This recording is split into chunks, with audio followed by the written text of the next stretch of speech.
21শে জুলাই বিকেল 5টা সিসিটিভি ফুটেজে ধরা পড়ে প্রকাশ্যে গুলি ছোড়ার ভয়ঙ্কর দৃশ্য। এটি কোনো সিনেমা নয়, চট্টগ্রামের চাঁদগাঁও থানার কাঁচাবাজার এলাকার দিনের বেলার বাস্তব চিত্র। আধিপত্য বিস্তার ও মাদক ব্যবসার নিয়ন্ত্রণ নিতে মুখোমুখি সংঘর্ষে জড়ায় ইসমাইল হোসেন টেম্পু ও শহীদুল ইসলাম ওরফে বুশরা বাহিনী। পুরো এলাকা জুড়ে ছড়িয়ে পড়ে চরম আতঙ্ক। র‍্যাব ৭ ও পুলিশের যৌথ অভিযানে গ্রেফতার হয় বুশরা বাহিনীর ১১ সদস্য। উদ্ধার হয় আগ্নেয়াস্ত্র ও পুলিশের লুট হওয়া অস্ত্র। যৌথ বাহিনীর অভিযানে টেম্পু গ্রেফতার হলেও মূল টার্গেট বুশরা থেকে যায় ধরাছোঁয়ার বাহিরে। এরপরও থামেনি তাণ্ডব। ৪ অক্টোবর পাঁচলাইশের বাদুরতলা এলাকায় ফের প্রকাশ্যে গুলি চালায় বুশরা। আতঙ্ক ছড়ায় পুরো এলাকায়। অবশেষে গোপন তথ্যের ভিত্তিতে ২০ ডিসেম্বর রাত ৯টা ৪০ চাঁদগাঁওয়ের ফিনলে সাউথ সিটি এলাকায় অভিযান চালায় র‍্যাব ৭। গ্রেফতার হয় শীর্ষ সন্ত্রাসী ও মাদক সম্রাট শহীদুল ইসলাম ওরফে বুশরা। উদ্ধার করা হয় বিদেশি পিস্তল, ম্যাগাজিন, ৯ রাউন্ড গুলি ও নগদ টাকা।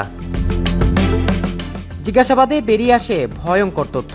অস্ত্র, ইয়াবা ব্যবসা, কিশোর গ্যাং দিয়ে চাঁদাবাজি, বদ্দারহাটে টর্চার সেল ও আগাম সতর্কতা নেটওয়ার্ক সবই ছিল বুশরার নিয়ন্ত্রণে।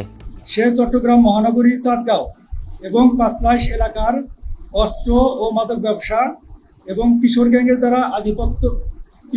দ্বারা আধিপত্য বিস্তার করে চাঁদাবাজি করে থাকে।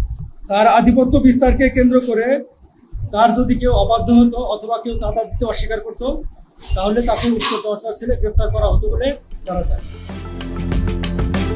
র‍্যাব জানায় চাঁদগাঁও, পাঁচলাইশ ও চকবাজার থানায় বুশরার বিরুদ্ধে রয়েছে ৪২টি মামলা। অস্ত্র, চাঁদাবাজি, নাশকতা আর মাদক ব্যবসা সব মিলিয়ে সে গড়ে তুলেছিল একটি চলমান অপরাধ সাম্রাজ্য।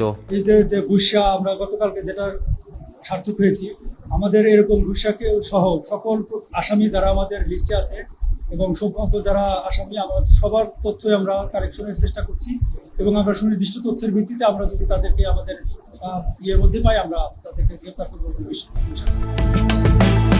চাঁদগাঁও ও বদ্দারহাটের আতঙ্কের নামটি এখন র‍্যাবের হেফাজতে। বাকি পলাতক সদস্যদের ধরতে ছায়া তদন্ত অব্যাহত রয়েছে বলে জানায় র‍্যাব। খান মোহাম্মদ আবদুল্লাহ, দৈনিক আজাদী।